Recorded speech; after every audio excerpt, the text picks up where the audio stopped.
detrás de ese objeto volador o de esos objetos voladores, que muchos dijeron que se posaron sobre los eucaliptus y descendieron y después volvieron a irse. Sí, es verdad, hasta ahí. Dicen que había aviones de combate detrás de esos objetos. Eso es lo que te quería comentar, porque hubo una mala interpretación con respecto a eso. Él tuvo la buena idea de avisar a la policía. La policía dice, bueno, tenemos 2 objetos voladores. En esa época, 66, vos no te imaginabas de un plato volador, podías imaginarte de un helicóptero o podías imaginarte de un avión. Entonces, la Fuerza Aérea, que está muy cerca del lugar, mandó 2 cazas de la Fuerza Aérea para investigar. Entonces, cuando estos aviones hicieron como una pasada, los 2 platos voladores se alinearon y tuvo una etapa donde ahí había mayores contactos y avistamientos. Era un lugar, un clásico. Sería como Ohio en la época del 66, ponele. Yo creo que sería como Colorado en Estados Unidos, que fue el lugar que más encontraron contacto con los extraterrestres, naves, muchísimas. Este lugar era un clásico. Vos ibas ahí, estabas esperando a la noche y era un juego de naves, o venía o se acercaban, había de todo un poco. Eso que me estás mostrando. Esto es en el desierto, en Australia. En Australia, pero eso es para ver si lo podemos mostrar a la cámara, porque la verdad, mira, acá está, mira. Ahí se ve que hay unas líneas, ahí se ve perfecto. Sí. Que hay unas líneas. ¿Y eso qué significa? ¿Eso hasta ahora? No, es una nave que estuvo ahí y que cayó ahí, que quedó tapada por el agua. Ahora esta nave está tapada por el agua en este momento. No, hay un gran lago en ese lugar y está tapado ahí. ¿Pero está ahí? Está ahí.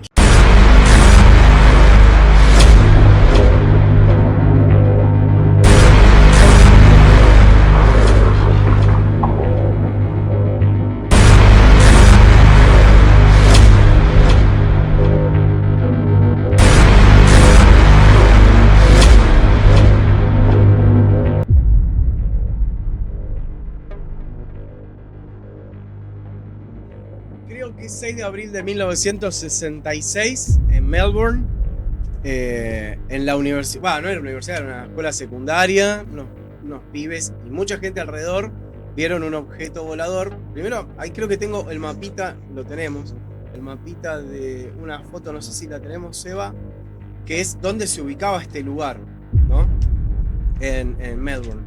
Es la secundaria de Westall. Creo, y lo voy a decir, él está fuera de cámara, así que no me puede contradecir, que los australianos tienen una forma de pronunciar bastante compleja, bastante rara. Okay. Pero bueno, la cuestión que en esta escuela secundaria, en este lugar, se vio un objeto volador. Las descripciones fueron en su momento bastante extrañas, porque algunos decían que tenía una cúpula, otros que era un blanco ceniza. Bueno, hay varias contradicciones en lo que estás contando, pero lo vamos a seguir adelante. Listo. Seba, abrimos y presentamos a Alex Gómez. Bienvenido otra vez. La otra vez tuvimos una super charla. Gracias por... Acá me trajo esto que tiene koalas y tiene unos seres que no sé. Un canguro y algunos otros extraños que no sé. Hay varios. Todo lo que sea relacionado a animales de Australia están todo ahí. Sí. Y son muchos, y son únicos, animales únicos en el planeta Tierra. Que no existen No existen en otro planeta, en otro lugar. No existen, directamente no existen. Tanto te hablo del canguro, como te puedo hablar de koala, o imus, o varios de ellos no existen en otra parte del mundo. Y hay uno de ellos que es el imus, que en realidad tiene otro nombre, sí, acércate que hace. Que en realidad es terriblemente peligroso, que te ataca, ¿no?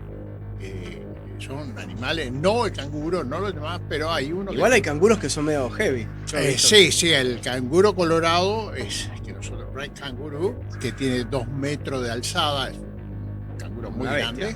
Sí, ese te ataca y aparte te enfrenta, no tiene problema. Eso no tiene unos deltoides. Sí, es algo maravilloso. Trompada, patada. Sí. Bueno, vos me estabas corrigiendo el famoso caso de abril del 66 de Westall, o como vos dijiste. Westall, ok. ¿Por qué Hall? Porque es todo. A-W-L. Está bien. Sí, es todo. Se entiende y perdón. No. Bueno, yo lo que dije es que se hizo famoso porque muchos chicos de esa escuela secundaria lo vieron. Mirá, acá está la escuela secundaria. Esto es el ahí mapa. lo tenés, West Hall. West- Esta es ok. está la historia de un lugar clásico. Esto es Marlborough. Sí. Marlborough tiene una particularidad y no fue así porque no hay esa parte de que hay tendidos de línea de alta tensión, no es verdad. Estos son dibujos que se sucedieron, digamos, mediáticamente en su momento. Sí, pero no, porque te explico, en una escuela secundaria, Sí. aproximadamente unos 300 alumnos, en ese momento, entre alumnos, profesores, maestras, eran en total de aproximado de 300, donde 2 naves llegaron y se estacionaron arriba de las copas de los árboles.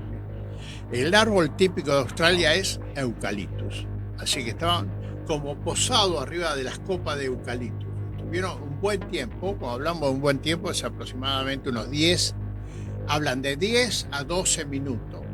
Eso es. Mirá, Seba, creo que hay un dibujo que hicieron, que está por ahí. Un dibujo solo. Ahí está. Muchos describieron esto. Sí. ¿Sabes por qué? Gracias, ¿Qué pasó Seba. con esto? ¿No? Te voy a explicar cómo es la historia, porque nosotros tuvimos la misma historia que tuvimos acá en Argentina. Yo hablé en la vez anterior, es feo repetir los programas, pero en la vez anterior repetí de que fuimos muy bombardeados porque nosotros vinimos a nacer en una etapa muy dura de nuestra vida. Ustedes son felices porque nacieron libres. Eso te sorprende un poco el término, ¿no? Pero nosotros no veníamos de nacer libres, veníamos bajo un régimen estricto y horrible que los pusieron dentro de una cápsula donde no podíamos hacer ciertas cosas, o si hablábamos de ciertas cosas éramos considerados que no era normal o que estábamos mal de la cabeza, o los catalogaban de diferentes situaciones. La situación es que nosotros fuimos controlados desde el principio por un sistema religioso. No voy a ponerme en contra de los buenos muchachos de vestidos largos y negros. Pero vos decís que eso Pero condicionó. los condicionó por 2000 años nosotros. La condición esa se terminó en Argentina en 1980 aproximadamente. Ya dejamos de ser parte de ese sistema de estos buenos muchachos de vestidos largos y negros. Y en otras partes del mundo se dejó de condicionar, como sea en España en el año 1970 aproximadamente. Entonces tuvimos que vivir bajo condiciones que ellos los pusieron, los impusieron. Y de ahí es que tuvimos el grave problema de que no los permitieron que los desarrolláramos nosotros en nuestra personal búsqueda de lo que nosotros queríamos. Cosa que yo a ustedes les envidio por su juventud. Les envidio. Gracias. No, Un de pibe verdad de que se lo 30 envidio, años porque como ustedes yo. nacieron libres, bajo otro concepto, con una computadora, con otra forma de pensar y con la libertad de decidir por ustedes mismos, cosa que a nosotros no nos pasó, porque estos buenos señores que venían con un sistema muy estructurado, de 2000 años, para imponerte de que, bueno, esto es así y no hay otra forma, es así. Entonces, eso no nos permitió a muchos pensar libremente. Entonces los quemaron la cabeza. Pará, pero vos cómo afectó eso al caso de West Hall. Es muy simple, en West Hall, 1966. Sí, 6 de abril. 1966. Mirá, yo llegué a Australia en 1979. 1979 llegué a Australia en 1980. Hace más de 40 años. Y ya en ese momento había un control muy grande con respecto al tema de investigación OVNI. Muy grande. ¿Por qué? Porque los casos en Australia eran demasiados. Muchos. Y en algunos lugares, especialmente en Melbourne, yo no sé por qué, eran como un lugar muy de mucha cantidad de continuación de avistamientos y contactos. Mucho. Eran demasiado. Entonces, la Policía Federal de Australia, la policía privada, o sea, vendría a ser como el FBI, Claro. en otra parte del mundo, decidió de que no se siguiera esa investigación. Entonces, cuando llegaron a la escuela, a West Hall, lo primero que le pidieron a todos los chicos es que ellos no vieron nada, y al director de la escuela lo que le dijeron fue: Si usted llega a decir algo, automáticamente será despedido de la escuela. O sea, despedido sin goce de sueldo, sin absolutamente nada. Usted nunca más va a poder trabajar en una escuela. Por lo tanto, le pido que esto tiene que quedar en total secreto. Y se mantuvo el secreto. El secreto se mantuvo por aproximadamente 66, sí, más o menos por 35 años o un poquito más se mantuvo el secreto, que no podían hablar. Esos chicos y chicas que vieron en ese momento todo, lo tuvieron que guardar porque el que hablaba tenía problemas realmente graves, o sea, porque los padres podían perder trabajo o podían perder ciertas condiciones para esa zona donde los limitaban, ¿no es cierto? Entonces los controlaba. Se empezaron a liberar más adelante, hace muy poco tiempo atrás, te estoy hablando hace unos 20 años atrás, se liberaron de ese problema y empezaron a hablar. ¿Por qué? Porque se hizo un programa muy lindo en televisión, que te lo voy a pasar. Ah, bueno. Que lo tengo de Canal 9, está todo en inglés, lamentablemente. Después se los pasamos a los demás, así lo sí. En Canal 9 es un programa que se hizo de un excelente investigador de Canal 9 de Sydney, Australia. De Melbourne, en Australia. Y este investigador hizo ese programa y tuvo la suerte de poder abrir esa ventana que estaba siempre cerrada, que era la ventana del conocimiento sobre esos chicos. Y esos chicos que hoy son hombres grandes, casados, abuelos. Claro, todos deben tener un promedio de 60 años. 65. Sí, claro. Eso está Pero, perdón que te interrumpa, sí, como para que todos entiendan. Esta gente de esta secundaria fueron los testigos principales. Después hubo otros testigos que vieron de otros lados, que aportaron, por ejemplo... Yo te digo lo que... vos me mirás así, estás enojado conmigo, pero... No. Yo te digo lo que... Me asombra. Lo que dicen. Que detrás de ese objeto volador, o de esos objetos voladores, que muchos dijeron que se posaron sobre los eucaliptus y descendieron y después volvieron a irse. Sí, es verdad, hasta ahí. Dicen que había aviones de combate detrás de esos objetos. Eso es lo que te quería comentar, porque hubo una mala interpretación con respecto a eso. Cuando el director de la escuela, yo tengo hasta los datos, los nombres, pero ya es historia, 66. No, pero acá nosotros revisamos todo lo que... Él tuvo la buena idea de avisar a la policía. La policía dice, bueno, tenemos dos objetos voladores. En esa época, 66, bueno, te imaginabas de un plato volador, podías imaginarte de un helicóptero o podías imaginarte un avión. Entonces, la Fuerza Aérea, que está muy cerca del lugar, mandó 2 cazas de la Fuerza Aérea para investigar. Entonces, cuando estos aviones hicieron como una pasada, los 2 platos voladores se alinearon y desaparecieron. Pero para esto habían pasado 12 minutos. Esos 2 aviones eran de la Fuerza Aérea Australiana, que fueron a investigar qué había pasado. Esa es la participación de la Fuerza Aérea. Todo eso, todo fue puesto en secreto. O sea, no se podía hablar de ese tema. Si bien lo vieron 300 personas aproximadamente dentro de lo que era la escuela, más todo, o sea, que hablemos de estudiantes, de maestros, lo vieron todos, inclusive, te digo más, hace poco dibujaron lo que vieron. Y lo interesante de esto es que el 90% coincidieron en lo que vieron. Vos viste que esto es como el caso del choque, viste que hay un choque y estoy parado en una esquina, ¿no? Entonces miro el choque. Claro. Somos 4 mirando el choque. Te puedo asegurar que los 4 lo vamos a ver distinto.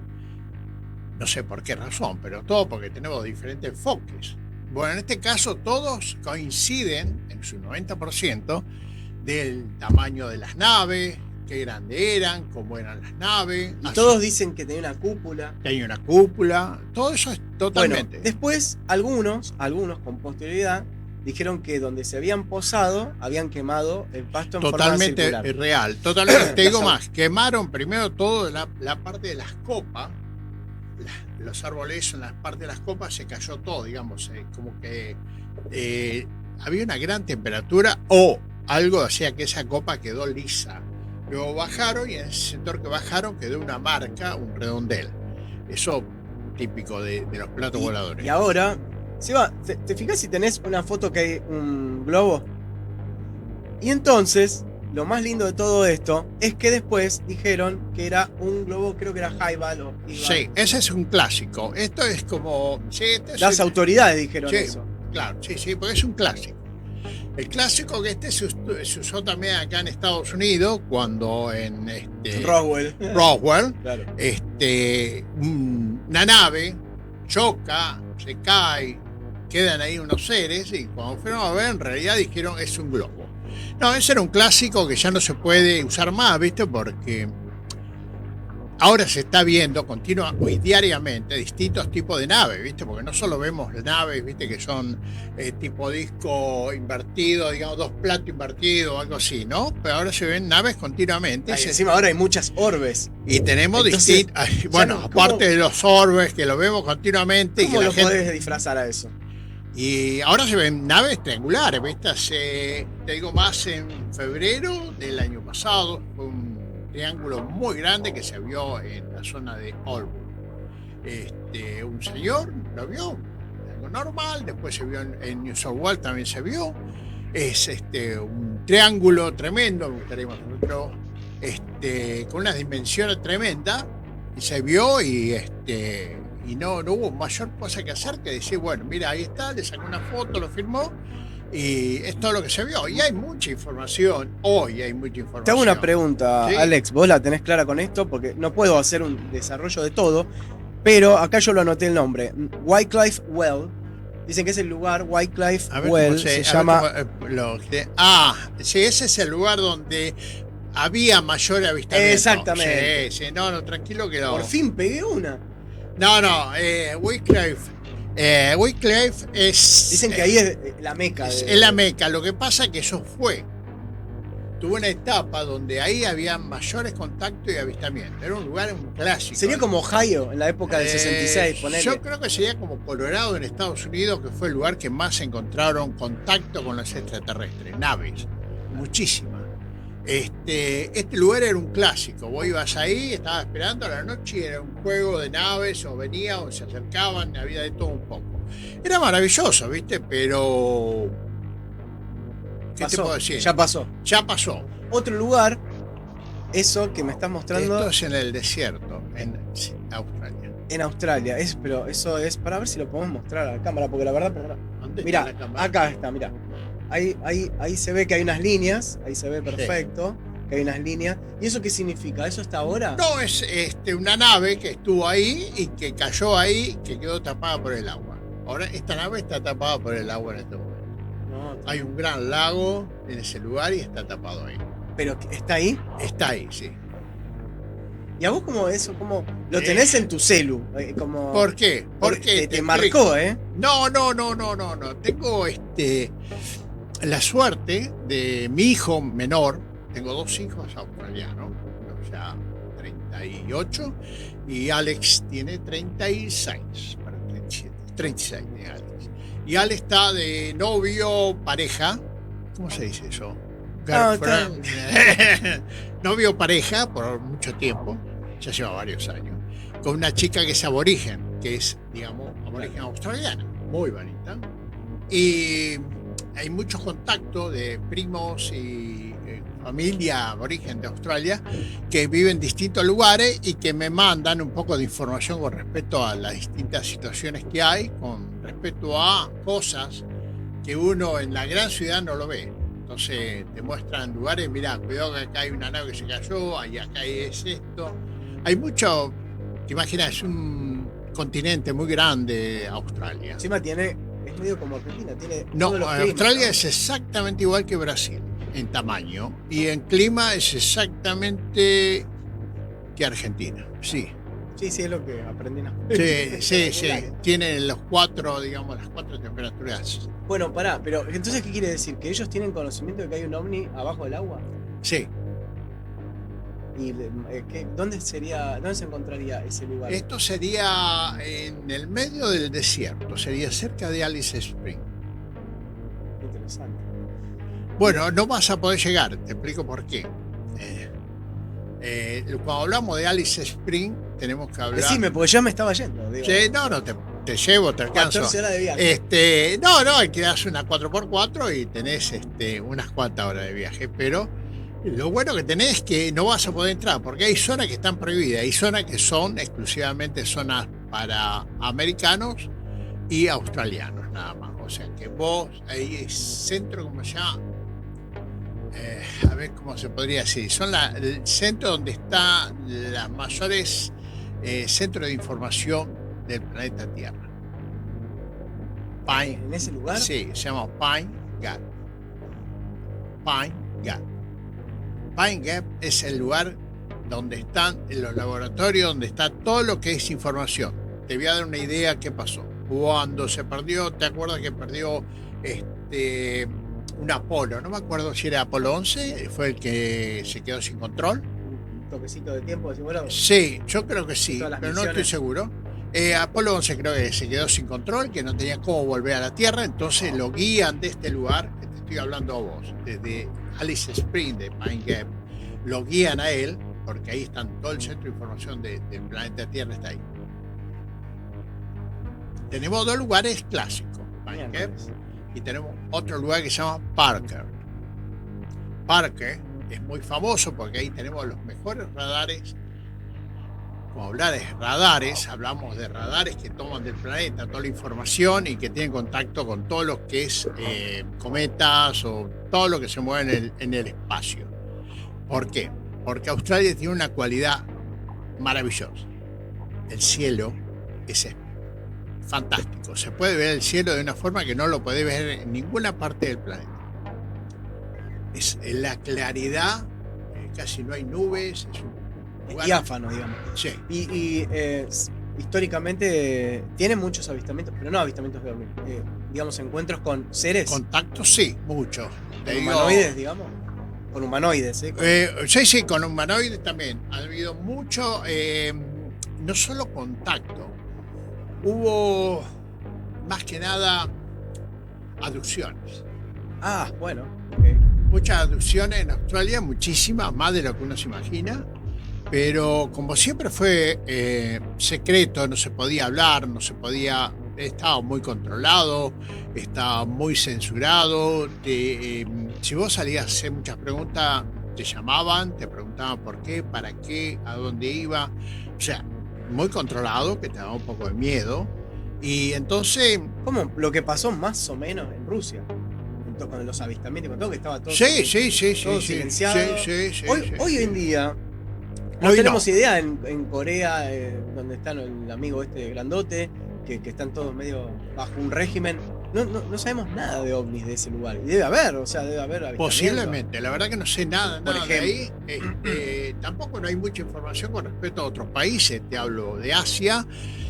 Hay alguna información de Indonesia, algo de Malasia, un poco de Filipinas, otro poco de Tailandia. Hay bastante información con respecto a eso porque están liberados, fotos, situaciones, pero no me asombra. No te olvides que yo estoy convencido, esto es personal, porque también hablo del lado personal, mi investigación personal.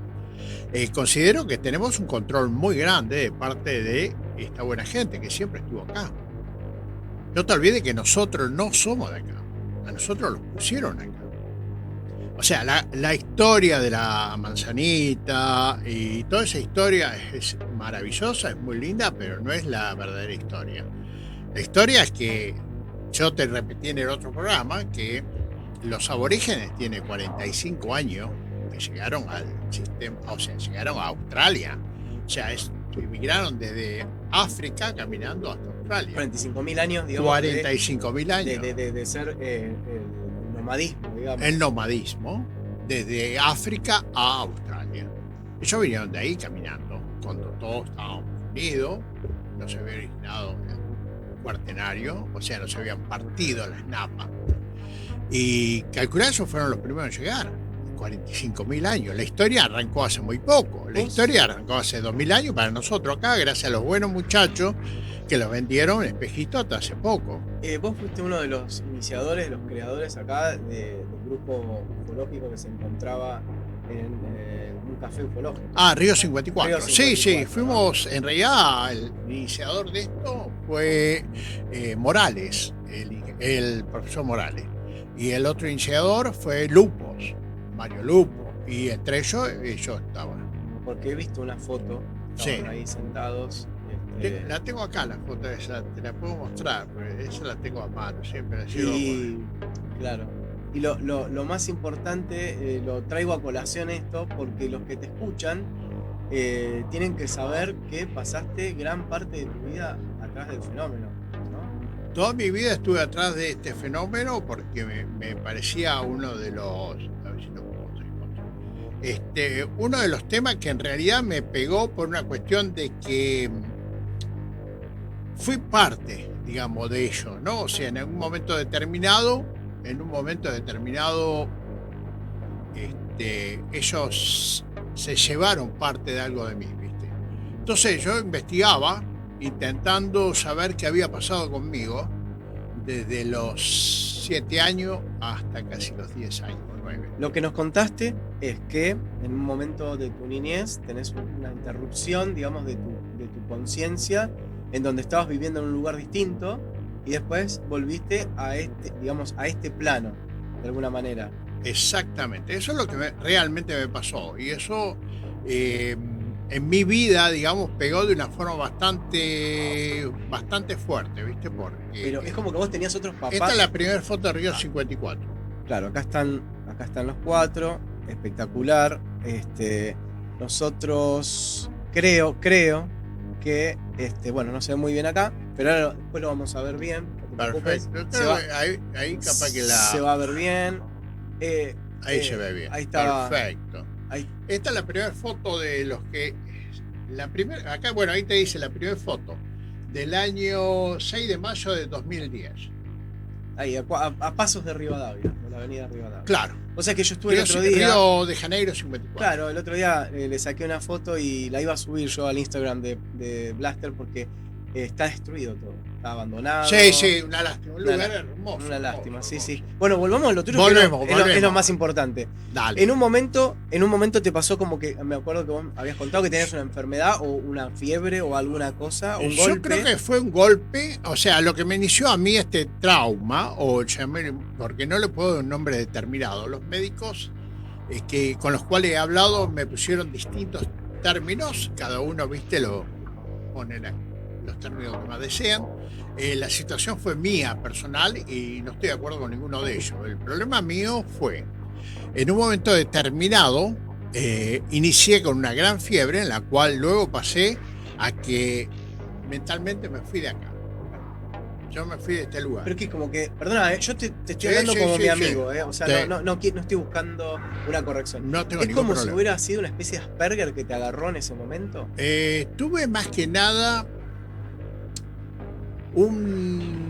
como que me llevan, me siento acompañado en ese momento, según mi madre, dice que yo tenía fiebre, yo no tenía nada de fiebre, porque lo hablé con mi madre muchas veces. Claro, porque lo interesante es el punto de vista de ella también. ¿Qué vio en esos años? Sí, porque con mamá teníamos muy buena conexión.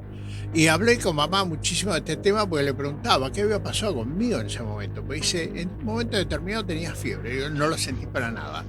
Y en ese momento yo empecé a viajar, o sea, me sentí acompañado, me llevaron bien, amablemente.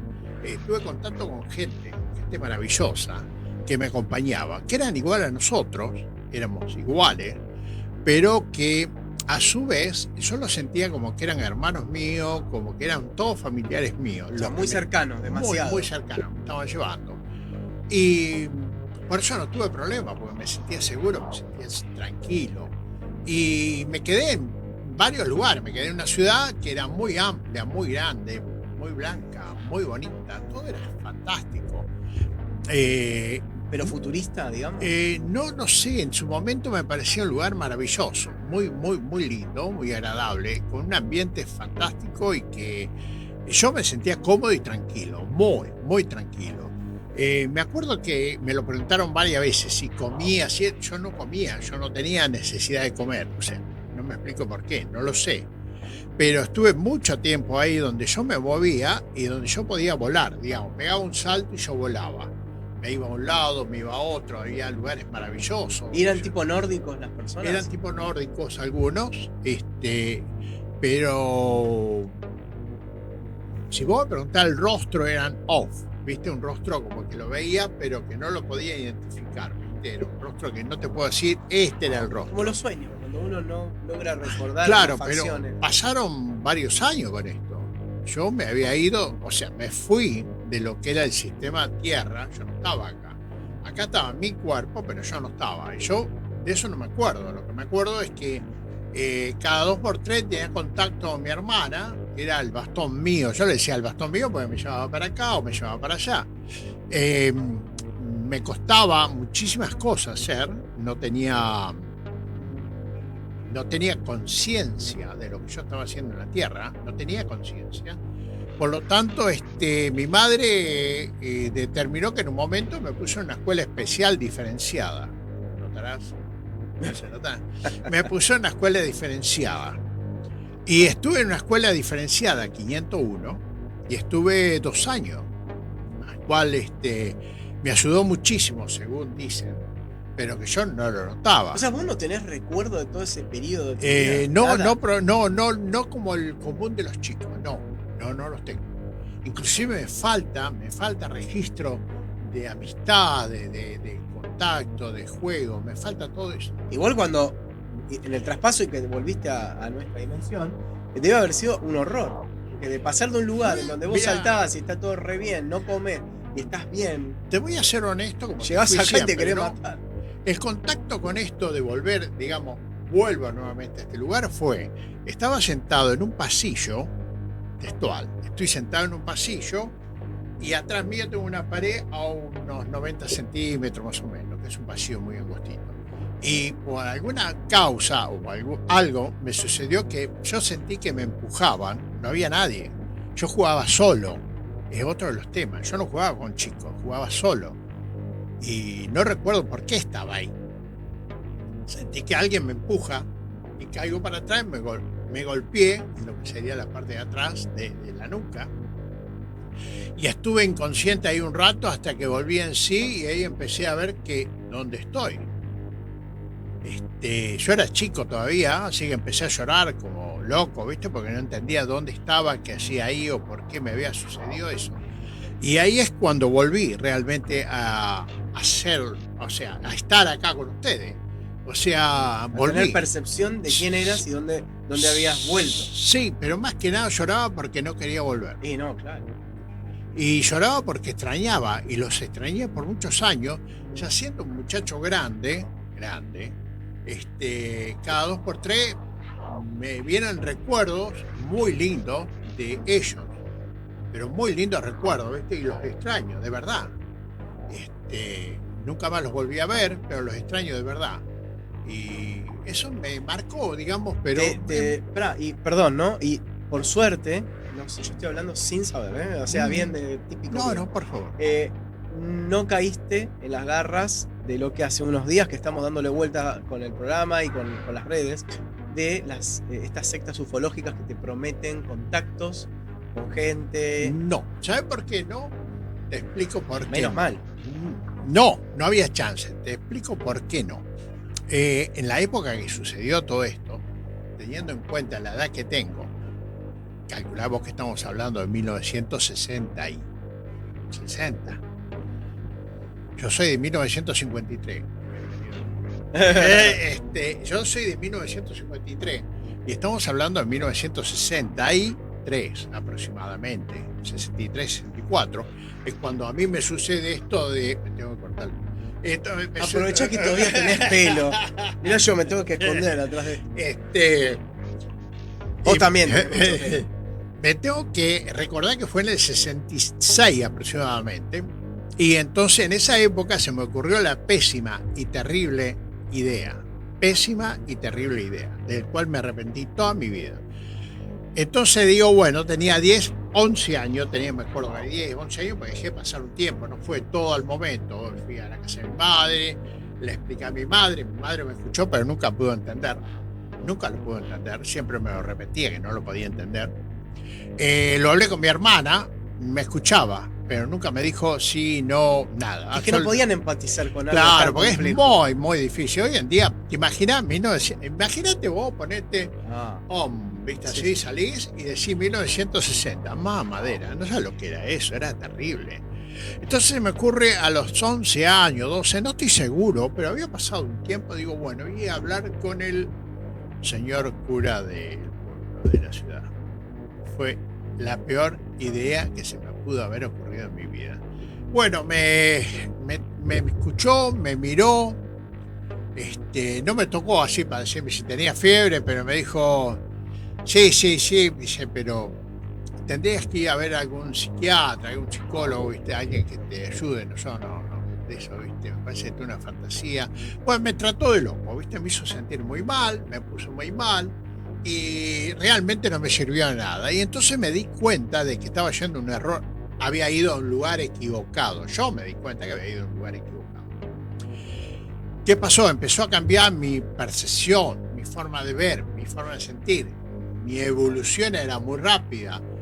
Yo no entendía lo que me pasaba, porque empecé como a buscar información, empecé a estudiar, era una máquina, me encantaba leer, bajaba libros. O sea, todo esto vos estabas buscando las razones de por qué te había pasado, a dónde habías estado. Más que razones de por qué me había pasado, era entender si había algo que había pasado o había sucedido similar a lo mío, para poder llegar a decir, bueno, puedo sacar una idea porque a X persona le pasó algo similar o parecido a lo mío y decir, qué bueno, porque podemos charlar juntos para ver cómo enfrentarlo de la forma que él lo pudo enfrentar o cómo, viste, algo. Nunca pude encontrar a alguien que le pasó algo similar.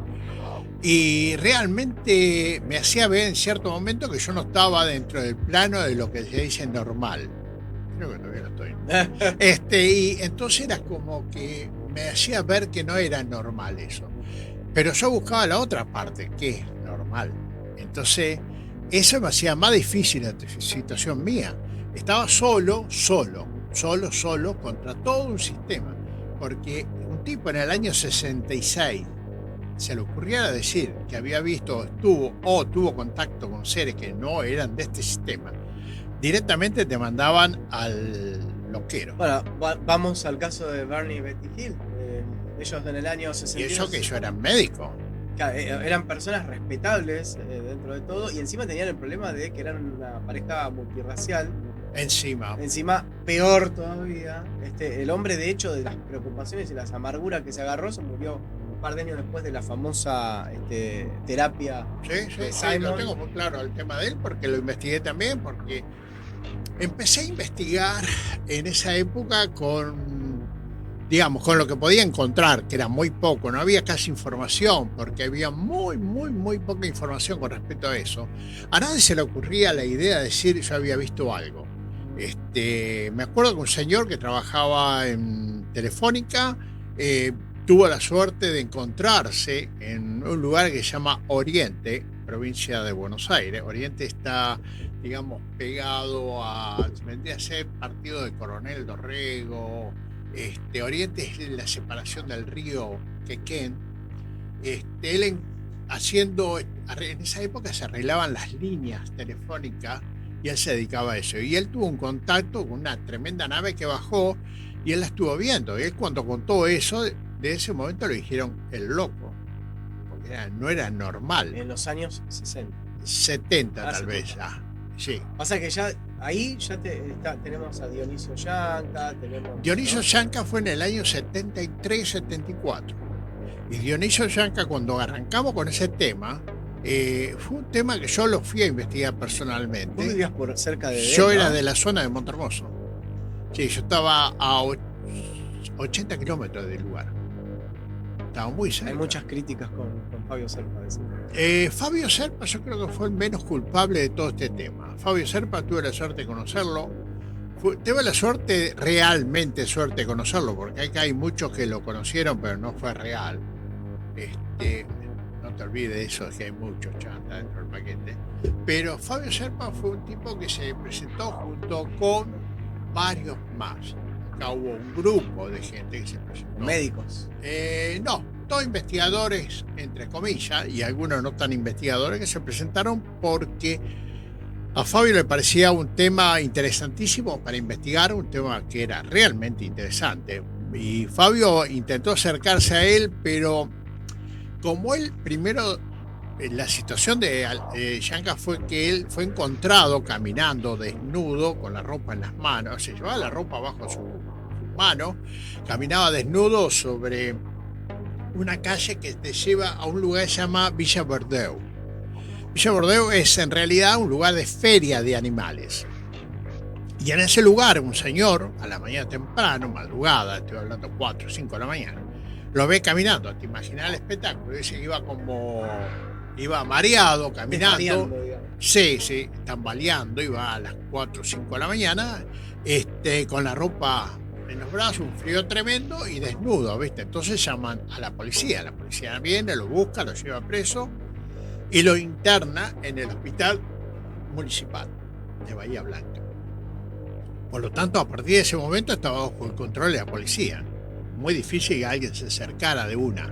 Entonces, cuando él empieza a contar lo que le había pasado, te imaginas, año 74, las chances que tenés de que no te tomen de loco son muy pocas. Y lo primero que consideraron que estaba borracho y loco.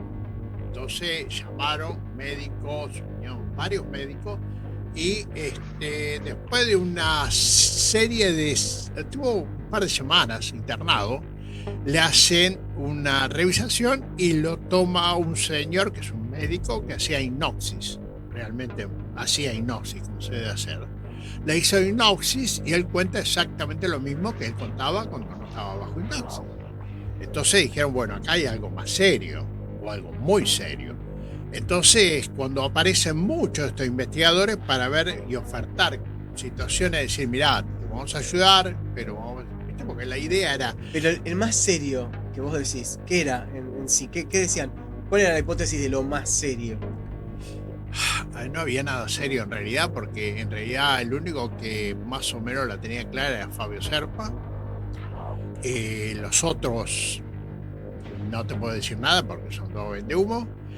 Pero Fabio Serpa era el que más o menos la tenía clara con respecto a esto, de poder llevarlo a él para investigar bajo hipnosis y hacer una investigación más profunda de lo que realmente le pasó, porque lo que a él le sucedió dejaba mucho o daba mucha información para poder seguir investigando con algo mucho más claro. ¿Qué pasó arriba de la nave? ¿Qué te hicieron arriba de la nave? Por medio de hipnosis se podía lograr eso. Pero en el momento en que estaban ya casi arreglando la situación es cuando él es llevado a Estados Unidos. Porque la historia de que él lo llevaron a Estados Unidos no te la cuenta nadie. Pero al final Dionisio Yanka termina yendo a Estados Unidos. Lo llevan para investigarlo ya. Y en el trajín, antes de viajar, en Argentina le hicieron una prueba para saber si realmente decía la verdad o no. Entonces le ponen una famosa inyección de pentotal que se la colocan, generalmente se coloca atrás de la nuca, lugar clásico. Así que le colocan una inyección de pentotal para que él diga la verdad. Y él dijo la verdad, que era lo que estaba contando él. Luego de eso, él lo llevan, lo obligan y se lo llevan a Estados Unidos. Ahí lo investigan, no se sabe nada de lo que pasó en Estados Unidos, pero según tengo entendido por gente conocida, de que fue muy fuerte lo que le pasó a él. Él, después de estar un par de meses en Estados Unidos, vuelve a Argentina, o lo traen y lo dejan en Argentina, y él se va al norte y desaparece por muchos años. No quería tener contacto con absolutamente nadie. Ahora te digo quién era Dionisio Yanka, porque la gente, muchos investigadores, no conocían la historia de él. Yo lo conocí, ¿por qué? Porque tenía contacto, mi hermana era de Bahía Blanca, vive en Bahía Blanca, es de Bahía Blanca, Dionisio Yanka, es de Ingeniero Jacobacci. Él nació en Ingeniero Jacobacci. Ingeniero Jacobacci es un lugar chiquitito en 1970, era una ciudad de aproximadamente unos 50, 70 habitantes, 20 casas, imagínate. La educación que tenía Dionisio Yanka era básicamente primaria, tercer grado, primario, no había mucho más que eso. Vos hablabas con él y le faltaba comunicación, no era una persona que estaba preparada, no hablaba muy bien. Era una persona educada, pero hasta ahí, daba lo que podía. Una instrucción básica, digamos. Muy básica. Y Su tío, que fue el que le dio trabajo, que lo sacó de ese lugar, el señor Ruiz era su tío, le da a manejar un Dodge 900, que era el camión que él manejaba para irse casualmente al sur. Y bueno, eso es lo que aprendió Dionisio, con 24 años aproximadamente que tenía Dionisio, manejaba un Dodge 900, que era un camionazo en esa época, y fue una historia muy básica, muy simple, un tipo muy simple. Esto que vos decís es para enfatizar que él en ningún momento mintió y que Nunca realmente mintió. le pasó algo Nunca mintió. fuera de su digamos, Totalmente. de la órbita imaginativa. Yo lo único que me queda como que me hubiera gustado que contara más de lo que realmente le pasó. Y yo creo que le cayeron muy de golpe mucha gente preparada y lo enfocaron de una forma fea, porque al principio fueron varios de lo que hace un momento hablábamos, no Fabio Serpa, pero sí los que lo acompañaron, pensando que él era un mentiroso, tipo que mentía. Fueron muy agresivos. Totalmente agresivo, y aparte se fueron con la idea de que él era un mentiroso. Yo digo, no podía mentir, ¿por qué? Primero todo porque no podía imaginarse él una historia como esta porque no sabía casi leer. Vamos a arrancar por lo básico. Él había hecho tercer grado, pero era como decir, viste, primera, segunda, tercer grado, básico, como para decir, viste, y leer algo y saber algo, pero era demasiado básico, demasiado. Es como lo de Villaboas. Sí, aparte en ¿No? O sea, una persona muy precaria en cuanto a sus, ten en cuenta la época. sus conocimientos. Hablemos de la época. Bajemos la época, en imagen, bajemos la época. 1974. Recién se estaba dando la televisión en otras provincias. Era como que había en Bahía Blanca había, que es una ciudad muy grande, había 2 canales. Canal 9 y Canal 7, no había más. Era todo, y con repetidora, o sea que no había nada, era un básico total. Lo que llegaba de información era tan básico que no permitía decir que iba a llegar algo que a vos te diera la imaginación de crear esta historia. No había cómo. Ni encontrándola, no había cómo encontrar esa información. No había, no estaba, no se podía lograr. O sea, es el año, la época. Es un caso perfecto para Argentina, digamos. Pasaron tantos casos en Argentina. No, pero yo digo, uno cuando habla del tríptico de sus casos perfectos, generalmente cuando le pregunto yo a algún investigador de antes, me dice Trancas, me dice él, o sea, me menciona a Dionisio, o sea, son los que generalmente... Sí, fueron uno de los tantos casos que pegaron más fuerte en Argentina, digamos. Lo que más me dolió de Dionisio fue no haber permitido que se investigara seriamente y se hubiera buscado qué era lo que realmente pasó adentro de todo esto. Hubo tantos casos en los cuales se encierra y no se puede contar. Y otro de los problemas graves que tenemos en Argentina es la cantidad de gente. Hay muy buenos investigadores, contados con una mano, y me sobran los dedos. Hay buenos investigadores, pero muy pocos. Serios, muy pocos están quedando. Y lo demás son todos futuristas o tipos que dicen ser investigadores, pero que jamás en su vida investigaron un solo caso. Te puedo nombrar pila. Y que vos los ves en televisión y los ves en programas de televisión, o la ves en televisión, o lo ves o la ves. Y no. Investigadores que jamás investigaron un caso. Un caso. Entonces, no es un tema de investigación, es un tema de conocimiento, de ir, moverse, investigar, trabajar con esa gente, ¿no? Ese es el tema, ¿viste? No hay mucho más que eso, pero hay que tener seriedad con esto. Yo te digo, no creo que pase mucho tiempo más que tengamos un contacto. No creo que pase mucho tiempo más. Se están dando y se está acelerando la Viste que situación. se viene el Atlas, el famoso asteroide este que se está la elipsis, parece, no va a afectar a la Tierra, pero David Locke creo que dijo que bueno, que aparentemente para él es una nave. Es como el Oumuamua, no me acuerdo cómo se llama, que también, ¿no? Sí. Que han dicho... Yo, desde que tengo uso de razón, estamos por recibir un asteroide, estamos por recibir el fin del mundo en cualquier momento. Estamos no pasa por... nada, ¿no? Sí, yo te hablo por lo menos hace 40, 50 años que estamos en cualquier Venimos momento. con él. En cualquier momento. Lo que pasa es que hay gente que crea fantasía, ¿viste? Porque es la única forma de vivir. O sea, hay gente que se ha hecho multimillonario hablando de este tema y sin haber investigado un caso en su vida. Un caso en su vida. y se hicieron multimillonarios, vendiendo libros en toneladas, ¿viste? Esto que acabas de decir hace que no te dé mi libro, que te lo traje para... Ya está, me acabas de decir lo que pensás. Mirá, bueno, te damos el libro, acá lo mostramos, de las entidades muertas. Yo sé que lo vas a leer y me vas a insultar, pero bueno, no importa. Editorial Duncan. Sí. Me parece una de las editoriales más serias, sí. Sí. Sí. Además está muy lindo como quedó, la verdad que estamos teniendo... No, Germán, vos sabés que me encanta leer. Seriamente me encanta leer. Más cuando vos escribís un tema, ¿viste? Porque he recibido libros que nunca lo escribieron. Vos conocés la historia de los escritores fantasmas, Sí, ¿no? sí. Bueno, bienvenido al club. No, por favor. De hecho, y esto es algo importante también, Primero es un ensayo. Es un Me ensayo. encanta. Sí, señor. Sí. Pero también hay un problema. Hoy está la inteligencia artificial. Le tirás los parámetros, le decís quiero que tenga este estilo, esto, y ya te escribió el libro y te lo da. Yo creo que eso es terrible, pero bueno. No, es interesante. Vos sabés que tuve, por primera vez en mi vida, tuve contacto con entidad, o sea, con algo que yo no lo conocía y lo vi en Australia por primera vez, por eso te lo voy a mostrar. Estoy buscándolo. Encima nos quedan 2 minutos que nos van a echar de acá y me vas a hablar de una entidad ahora. Mirá, claro. Es maravilloso, ¿viste? Sí, porque es algo que es volver a bueno, volver. mueve su rostro totalmente, Claro. habla, mueve los labios, mueve absolutamente todo y vos hablás en cualquier idioma y él te contesta. Es fantástico, me gusta.